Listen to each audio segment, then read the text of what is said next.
Semua final Liga Champions, Liga Eropa, dan Conference League yang melibatkan tim Spanyol semuanya dimenangi oleh tim Spanyol. Wah, ini bau-baunya ini. Bau-baunya ini. Anginnya kesana lagi. Anginnya kesana lagi. Inter ini setelah menggagalkan treble Barcelona, apakah kali ini juga akan menggagalkan treble PSG? Wah. Bolaneters, dimanapun kalian berada, baik di Sevilla, London Barat, Wroclaw, Paris, Milan, dan Munchen. Jauh-jauh ini Mas. Jumpa lagi bareng kita di Bareng Bola. Ya. Bersama saya Gia Yuda Pradana dan rekan saya Richard Andreas. Karena main bola itu barengan. Yang sendirian itu? Yang sendirian kali ini adalah Kylian Mbappe. Kylian Mbappe. Wah. Kylian Mbappe. Anda nonton? Kenapa Mbappe, Mas Andre? Mbappe sendirian karena musim ini kan Mbappe meninggalkan PSG ke Real Madrid untuk memburu mimpi juara Liga Champions. Sendirian dari Paris ke Madrid. Tapi ternyata justru mantan klubnya PSG yang berhasil lolos ke final Liga Champions. Dan selangkah lebih dekat ke trofi juara yang dikejar Mbappe. Yang dikejar Mbappe. Trofi juara Liga Champions itu yang akan kita bahas di edisi kali ini ya. Jadi ada dua final kompetisi Eropa yang belum kelar dan akan selesai di tengah pekan ini dan akhir pekan. Yang pekan sebelumnya kan sudah Liga Eropa. Pekan lalu Liga Eropa ya. Milik Tottenham Yang juara setelah 17 tahun. Setelah 17 tahun merasakan tahun. Trofi. Setelah Harry Kane itu berarti sudah SMA tuh. Kalau 17 tahun kan. Waduh. Ini. Sweet 17 Pak. Berarti Tottenham ulang tahun ke-17 dengan trofi Liga Eropa. Trofi Liga Eropa. Sweet 17. Meskipun bagi yang tim merah nggak ada sweet-sweetnya ini. Nggak ada sweet-sweetnya ini. Udah berarti finish peringkat ke-15 dan tanpa trofi.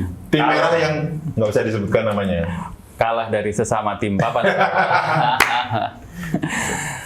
Itu sudah tentang Liga Eropa. Ya. Kita bahas sekilas dulu tentang Conference League. Conference League Yang mempertemukan Real Betis dan tim Inggris lain. betul ya. Chelsea. Conference League ini liga kasta ketiga Eropa yang sebagian orang kayaknya nggak begitu peduli ya. Nggak begitu peduli. Karena timnya makin nggak jelas lagi. Meskipun makin banyak pesertanya, cuma ya timnya nggak jelas lagi. Dan untungnya musim ini masih ada tim top Chelsea yang berlaga di sana. Sama-sama topnya ini nggak sih? Ini masih bisa disebut tim top ini. Masih bisa disebut tim. Real Betis yang akan bermain di final melawan Chelsea. Soalnya kan dibandingkan final Liga Eropa yang tim papan bawah itu ya. Betul. Oh iya. Itu kan. Kalau secara klasemen ini. Secara klasemen ini. Tim duel final Liga Eropa kemarin tuh duel tim papan bawah. Duel tim papan bawah. Kalau ini duel tim papan atas lah. Duel tim papan atas. Ya. Oke. Sevilla Real Betis. Real Betis ini final Eropa pertama. Wow. Kalau juara sejarah. Ya. Chelsea juga ditunggu sejarah menjadi tim pertama yang memenangkan 5 trofi mayor UEFA. Nah, Ya. jadi mereka sebelumnya sudah 2 kali juara Liga Champions, 2 kali Liga Eropa, 2 UEFA Super Cup dan UEFA Cup Winners' Cup yang sudah tidak ada kompetisinya seperti itu. Nah, kira-kira ini yang menang siapa ini Mas Andre? Berarti Chelsea sudah dua Champions League, sudah. 2 Europa League, dan ini kesempatan di Conference League. Di Conference League. Sedangkan Real Betis ini kesempatan pertama kalinya meraih trofi Eropa. Trofi Betul Eropa, ya? betul. Ya. Cuma kan musim ini seperti prediksi kita di video-video yang kemarin, Breaking sedikit nih, gak apa-apa ya. kan musim ini kan anginnya beda. Anginnya beda. Kita kan di video kemarin bilang seperti itu ya. Dan ternyata terbukti loh. Pertama, Tottenham juara. Well. Sebelum itu, PSG dan Inter ke final. Lolos ke final. Terbukti benar. Benar. Sekarang kita menguji prediksi kita lagi. Dimulai dengan Real Betis Chelsea. Apalagi kali ini kita makin nih. Ini temanya bukan ijab kabul. Sebenarnya sih kalau di atas kertas kualitas tim ya Chelsea masih lebih unggul daripada Real Betis. Secara keseluruhan. Betul. Meskipun ya musim ini Chelsea juga bermasalah dengan inkonsistensi, cuma mereka sudah memastikan diri akhir pekan lalu Chelsea finish di 5 besar dan lolos ke Liga Champions musim depan. Sudah pasti lolos lah. Nah, Real Betis di sisi lain musim ini jadi lebih diperhatikan karena ada pemain pinjaman dari MU. Yang namanya cukup satu kata aja. Anthony. Bukan satu kata lucu ini. Dan Anthony sudah berulang kali mencuri perhatian dengan gol-golnya yang entah kenapa gol seperti ini sulit diproduksi di MU. Entah itu karena tidak cocok dengan skema permainannya, Ya, atau karena dia lebih dipercaya di Betis. mungkin lah ya. Bisa jadi. Di Betis memang Anthony jadi lebih bebas dan kayaknya dia jadi semacam idola baru gitu lah. Idola, wah ini Anthony banget. Anthony, ngomong-ngomong soal MU dan pemain buangannya, di kubu sebelah juga ada Oh iya, Jadon Sancho. Sancho. Berarti ini entah kenapa kita bahas konferensi pun masih ada bau-baunya MU ini loh. Ini Gimana kenapa? bau itu ya? Padahal kita nggak mau membahas si merah itu. Gitu. Jadi menurut saya sih Real Betis ini memang secara kualitas mungkin di bawah Chelsea ya, tapi bukan berarti pertandingan ini akan berat sebelah. Karena belajar dari final-final Liga final kompetisi Eropa itu pasti dua tim yang bermain itu pasti menyuguhkan kejutan lah, adu taktik lah. Adu taktik. Ini ada statistik yang menarik ini Mas Andre. Oke. Dari edisi tahun berapa itu ya? Nah, ini dari 2001-2002. Semua final Liga Champions, Liga Eropa, dan Conference League yang melibatkan tim Spanyol semuanya dimenangi oleh tim Spanyol. Wah, ini bau-baunya ini. Bau-baunya ini. Anginnya kesana lagi. Anginnya kesana lagi. Kita setuju ini. Betis juara ini. Kalau menurut saya sih lebih condong ke Real Betis ya. Real Betis. Ya, karena memang tim-tim Spanyol memang terbukti lebih jago di Eropa. Kayak tim saya yang yang Mbappe itu ya. Jadi memang Real Betis punya keunggulan. Biasanya tim Spanyol itu lebih unggul secara taktik ya, meskipun tim Inggris lebih unggul secara fisik. Cuma dalam duel kali ini kan Enzo Maresca juga mantan muridnya Guardiola. Jadi taktiknya sih mungkin sama bagusnya tinggal materi pemainnya bagaimana.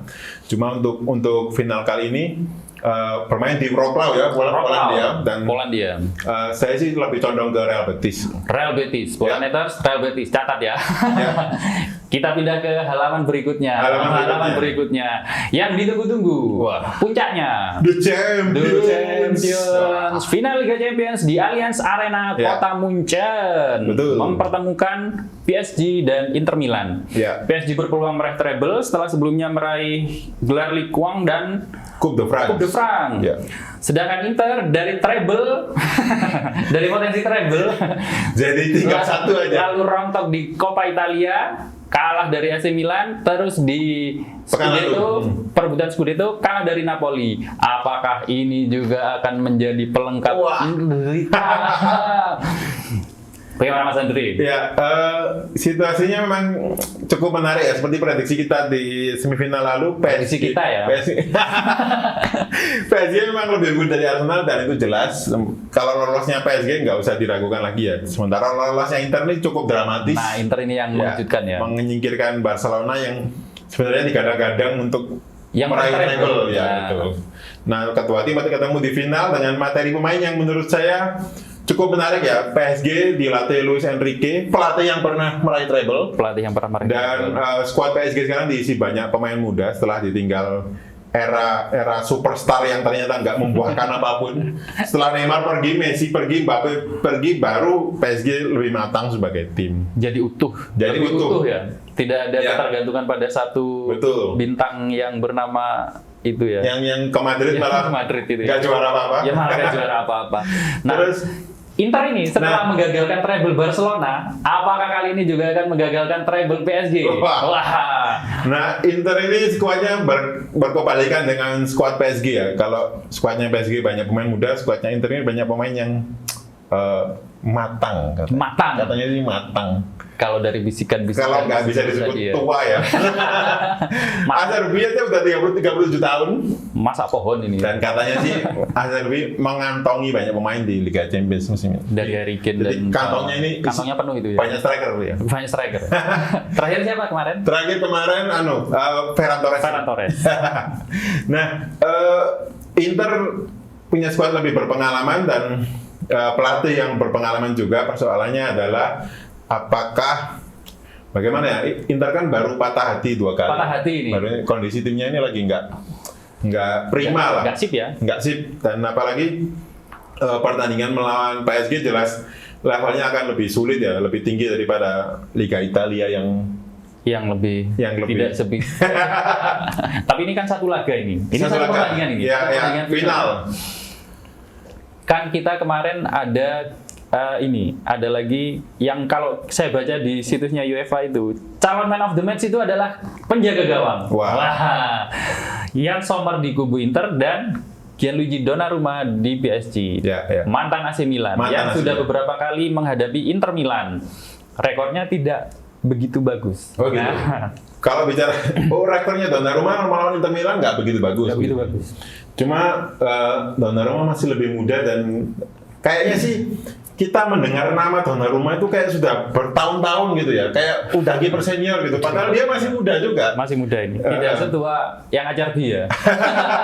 Tidak setua yang Sommer juga. Yang Sommer juga. Yang Sommer mana pengalaman, tapi Donnarumma punya kualitas yang memang luar biasa lah ya. Jadi kalau menurut saya melihat performa kedua kiper kemarin di semifinal, Donnarumma juga mengagalkan banyak peluang Arsenal. Iya. Saya sih lebih condong mengunggulkan Donnarumma ya. Untuk menjadi apa ya? Untuk mengambil sorotan lah di final nanti. Kalau lihat ini bau-baunya nanti sepertinya skornya tipis ini. Skornya tipis ya. Seperti kekalahan Inter lawan Manchester City. Kalah lagi nih sepertinya. Sampai capek ke final. Capek ke final kalah.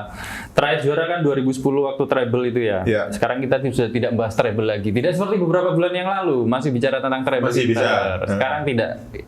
Inter ini satu-satunya harapan. Nah, setelah kalah dalam persaingan di Scudetto, perebutan Scudetto Serie A kemarin, pemain-pemain Inter itu menunjukkan apa ya, ambisi, ini tekad untuk melampiaskan di final Liga Champions. Kalah nggak apa-apa, wis sudah lepas, memang wajar nggak konsisten, tapi kita akan habis-habisan di final Liga Champions demi juara Eropa dan menggagalkan treble PSG. Kalau Mas Andre tadi kan di Conference League jago Betis nih. Champions League. Wah ini. Kalau kita melihat semifinal kemarin, Inter yang punya banyak back jago ternyata semudah itu juga kebobolan oleh Barca. Pertahanan mereka dalam hitungan menit, maksudnya kebobolan Barca itu kan bukan yang panjang gitu loh, maksudnya selisih antara gol kedua dan gol 3 itu cepat gitu. Beruntun gitu ya. Jadi kan ada risiko pertahanan Inter lengah. Kalau menurut saya sih itu bisa dimanfaatkan oleh PSG ya, karena penyerang PSG gesit-gesit juga. Terutama Ousmane Dembélé, calon Ballon d'Or. Ousmane Dembélé, terus ada Kvaratskhelia yang sudah sering menghadapi Inter juga. Sudah kenal karakter back Italia yang main di Inter juga. Terus masih ada lini tengah yang jago banget, ada Vitinha sama Neves. Ada Zaire Emery. Ya betul, masih banyak opsi lah. Yang tidak ada kaitannya dengan Unai Emery itu. Ada Bradley Barcola juga. Jadi banyak pilihan di PSG dan menurut saya solusi dari bangku cadangan PSG itu lebih banyak daripada Inter. Inter banyak, cuma ya senior lagi solusinya dari bangku cadangan. Kan ada Lautaro ya. Ya, Lautaro starter mungkin sama Thuram di depan. Terus ini kalau bicara tentang komposisi pemain, nah ada kan Donnarumma ketemu mantan rival, ada Hakimi ketemu mantan, ada Hakimi ketemu mantan. Jadi tidak terlalu banyak. Ini pertemuan pertama PSG dan Inter di kompetisi resmi. Ketemunya sekalinya ketemu di final. Sebelumnya kan cuma uji coba. Tidak terlalu asing, tapi juga tidak terlalu familiar. Jadi sulit memprediksi. Tapi kalau melihat komposisi skuadnya bisa dibilang sama-sama seimbang ya. Tidak ada ketergantungan pada satu sosok seperti Mbappe dulu di PSG atau di Inter waktu eranya siapa ya? Di Inter ini ya. Ronaldo. Jauh sekali itu. Berarti kemungkinan ini gimana Mas Andre? Juaranya siapa ini Mas Andre? Ya, kalau menurut saya sih musim ini seperti yang kita jelaskan di video sebelumnya. Musim ini anginnya beda. Jadi kalau saya sih lebih condong Inter Milan yang juara ya. Inter Milan yang juara. Ya, supaya nggak ada tim yang meraih treble. Waduh, dan PSG masih 0 Liga Champions. PSG masih 0 Liga Champions dan Inter meraih UCL kedua setelah 15 tahun ya. Setelah 2010 kemudian 2025. kayaknya pas gitu aja loh kalau menurut saya. Sweet 15 ini. Sweet 15. Tidak seperti Sweet 17 tadi ya. Ya. Berarti Real Betis dan Inter Inter Milan. Yang biru di final kan Chelsea nih ya. Ya. Inter biru nih. Berarti Ya. birunya satu-satu nih. Birunya satu, yang satu kalah, yang satu menang. Yang satunya kalah, satunya menang. Oke, catat boleh. Real Betis untuk juara Conference League dan Inter Milan untuk juara Champions League. Oke. Seperti itu Mas. Betul. Dan Lautaro Martinez Ballon d'Or. Wah. Atau iya kan? Kalau juara kemungkinan Ballon d'Or nih. Iya. Itu kita di pembahasan yang lain mungkin ya. Betul. Untuk kali ini kita tutup saja Kita tutup dengan prediksi skor. prediksi skor. Wah. Real Betis Chelsea. Real Betis Chelsea ini dua tim yang menarik. Menurut saya sih akan selesai dalam 90 menit. Tidak perlu extra time. Tidak perlu extra time dan Chelsea harusnya nyekor ya, mungkin 2-1 untuk Real Betis. 2-1 Real Betis. Ya. Anthony golin nggak nih? Anthony kegulin supaya Isco. dramatis. Isco menjadi kreator lah. Isco menjadi kreator. Ya. Oke. PSG Inter. PSG Inter akan lebih seru kalau 120 menit sih. 120 menit. Ya. Sampai capek pokoknya. Skor imbang 1-1 lalu menang Inter di extra time dengan nambah 1 gol aja cukup. 2-1 juga. 2-1 juga. Ya. Jadi dua-duanya 2-1. Ya. Satunya untuk kemenangan Real Betis, satunya untuk kemenangan Inter Milan. Nerazzurri, Forza Nerazzurri. Wah. Aduh. Catat bulan itu. Itu saja pembahasan kita kali ini tentang final Conference League dan Champions League. Bagaimana hasilnya? Kita tunggu tanggal mainnya. Yang penting saat sebelum sampai di hari H, build up-nya itu kan banyak nih. Ya. Bola Netters bisa lihat apa? Buka di Bola bola net dan sekitarnya. Dan sekitarnya. Oke, itu saja. Sampai jumpa dan sampai bertemu di video baru bola edisi berikutnya. Dadah. Bye.